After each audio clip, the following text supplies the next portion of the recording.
Assalamualaikum warahmatullahi wabarakatuh. Halo everyone, welcome to my YouTube channel and enjoy this video please.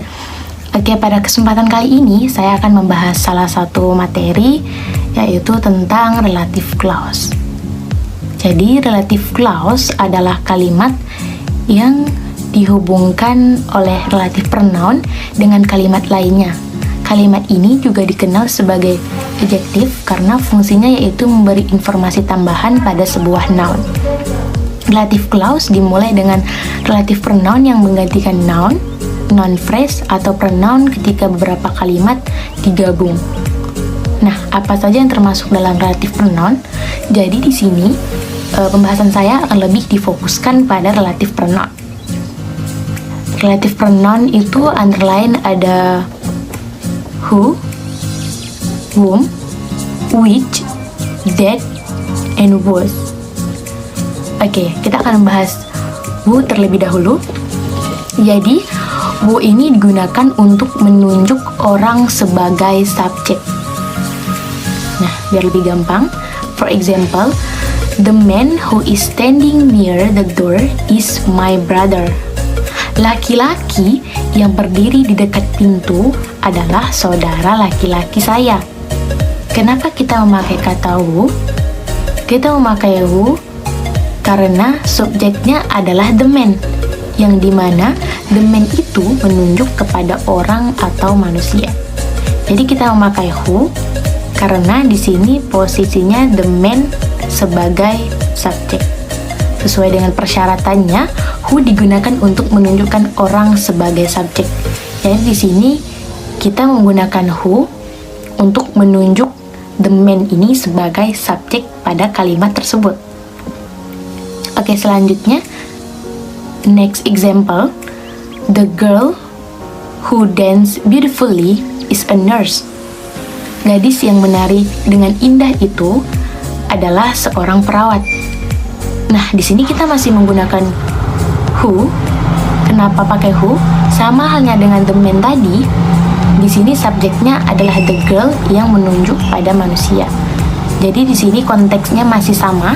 Kita ingin menunjukkan the girl sebagai subjek pada kalimat ini. Oleh sebab itu kita menggunakan kata who. Oke, next example.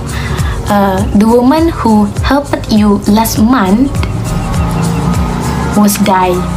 Perempuan yang menolongmu bulan lalu telah meninggal dunia. Nah, di sini kita masih menggunakan who karena subjeknya di sini adalah the woman yang merujuk pada manusia. Sama hanya dengan the man dan the girl tadi. Nah, kita menggunakan who di sini untuk menunjukkan the woman sebagai subjek pada kalimat tersebut. Oke, next. Sekarang kita akan membahas tentang whom. Jadi, whom ini digunakan untuk menunjuk orang sebagai objek pada sebuah kalimat.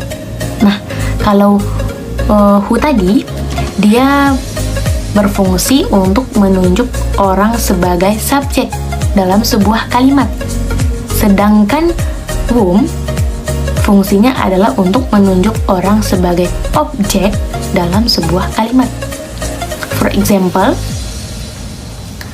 I know the girl whom talks to Mrs. Lia. Saya tahu gadis yang berbicara dengan Bu Lia. Di sini kita menggunakan whom karena diawali dengan the girl, dan the girl di sini menunjuk pada manusia namun pada posisi sebagai objek. Nah, di sini kita menggunakan whom karena kita ingin menunjukkan the girl ini sebagai objek pada kalimat tersebut. Oke, next example. Mr. Anthony talks to a woman whom wears glasses. Pak Anthony berbicara dengan seorang perempuan yang memakai kacamata. Di sini kita kembali menggunakan whom karena di sini a woman posisinya sebagai subjek. Kita ingin menjelaskan woman ini sebagai subjek dalam sebuah kalimat sebagai objek, maaf. Oleh karena itu, kita menggunakan kata whom. Oke, next kita akan kembali membahas relative pronoun. selanjutnya yaitu tentang which. Nah, berbeda dengan who dan whom, which ini sendiri digunakan untuk menunjuk benda sebagai subjek maupun objek. Kalau who tadi berfungsi untuk menunjuk orang sebagai subjek, sedangkan whom berfungsi untuk menunjuk orang sebagai objek. Sedangkan which dia berfungsi untuk menunjuk benda sebagai subjek maupun objek. Nah, for example, jadi di sini penggunaan which sebagai subjek.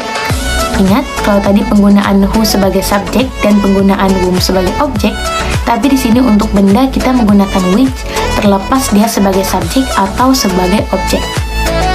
For example, the blue car which is expensive is Mr. Hasan's car. Mobil biru yang mahal itu adalah mobilnya Pak Hasan. Nah, di sini kita menggunakan which. Kenapa which? Karena di sini the blue car yaitu benda dan posisinya sebagai subjek. Jadi kita menggunakan which karena di sini kita ingin menunjukkan posisi blue car, mobil biru itu sebagai subjek. Namun dia benda. Makanya kita menggunakan which. Oke, next example. The elephant which has a broken leg is treated by doctor. Gajah yang kakinya terluka diobati oleh dokter. Di sini kita menggunakan which lagi karena di sini subjeknya adalah elephant, yaitu gajah yang dalam konteks selain manusia, makanya kita menggunakan which. Jadi kita menggunakan which untuk menunjukkan elephant ini, si gajah ini sebagai subjek pada sebuah kalimat dalam penggunaan which untuk benda sebagai subjek ataupun objek. Oke, selanjutnya I have a motorcycle which has big tire. Saya memiliki sebuah sepeda motor yang memiliki ban besar. Di sini kita masih menggunakan which lagi, dan di sini motorcycle posisinya sebagai objek dan motorcycle merupakan benda, oleh karena itu kita menggunakan which. Kita ingin menunjukkan motorcycle ini sebagai subjek dalam sebuah kalimat, namun dalam konteks dia sebagai benda terlepas dia sebagai subjek ataupun objek. Oke. Selanjutnya kita akan membahas relative pronoun yang selanjutnya, yaitu ada that. Nah, that digunakan untuk menunjuk orang atau benda sebagai objek atau subjek. Di sini dia bisa menggantikan who, which ataupun whom. Oke. For example, the man is standing near the door is my brother. Laki-laki yang berdiri di dekat pintu adalah saudara laki-laki saya. Ketika tadi kita menggunakan who, tapi di sini kita menggunakan that karena that bisa digunakan untuk menunjuk orang sebagai subjek ataupun objek, dan posisi the man di sini sebagai subjek. Jadi ketika who menunjuk orang sebagai subjek dan whom menunjuk orang sebagai objek, di sini that dia bisa menunjuk orang ataupun benda sebagai subjek ataupun objek. Oke, next example, the blue car that is expensive is Mr. Hasan's car. Mobil biru yang mahal itu adalah mobilnya Pak Hasan. Di sini kita menggunakan that karena masih sama seperti sebelumnya. Posisi the blue car atau benda di sini sebagai subjek. Seperti yang keterangan yang sudah saya sampaikan tadi, bahwa that ini dia berfungsi untuk menjelaskan orang atau benda yang posisinya itu sebagai subjek ataupun objek. Nah, kalau tadi di atas the man itu sebagai subjek, tapi the man dalam konteks orang. Untuk the blue car, dia posisinya sama sebagai subjek juga, tapi dia dalam konteks dia sebagai benda, tapi dia subjek. Oke, and last, terakhir, yaitu was, digunakan untuk menunjukkan kepemilikan atau possessive pronoun. Oke, for example, I know the boy whose father is a policeman. Saya tahu anak laki-laki yang ayahnya seorang polisi. Jadi di sini kita menggunakan was pada the boy yang memiliki ayah seorang polisi. Jadi di sini kita menggunakan was untuk menunjukkan bahwa kita mengetahui si anak yang memiliki ayah seorang polisi. Kita ingin menekankan bahwa the boy ini memiliki, ataupun dia memiliki kepemilikannya, dia memiliki seorang ayah yang polisi. Oke. Next example. The girl whose car is red is Anita. Gadis yang mobilnya berwarna merah itu Anita. Di sini kita masih menggunakan was, dan di sini kita menunjuk the girl sebagai pemilik dari mobil merah. Jadi pada kalimat ini kita ingin menunjukkan bahwa mobil merah itu adalah kepemilikan dari si Anita. Oke, so kesimpulannya adalah who menunjuk orang sebagai subjek,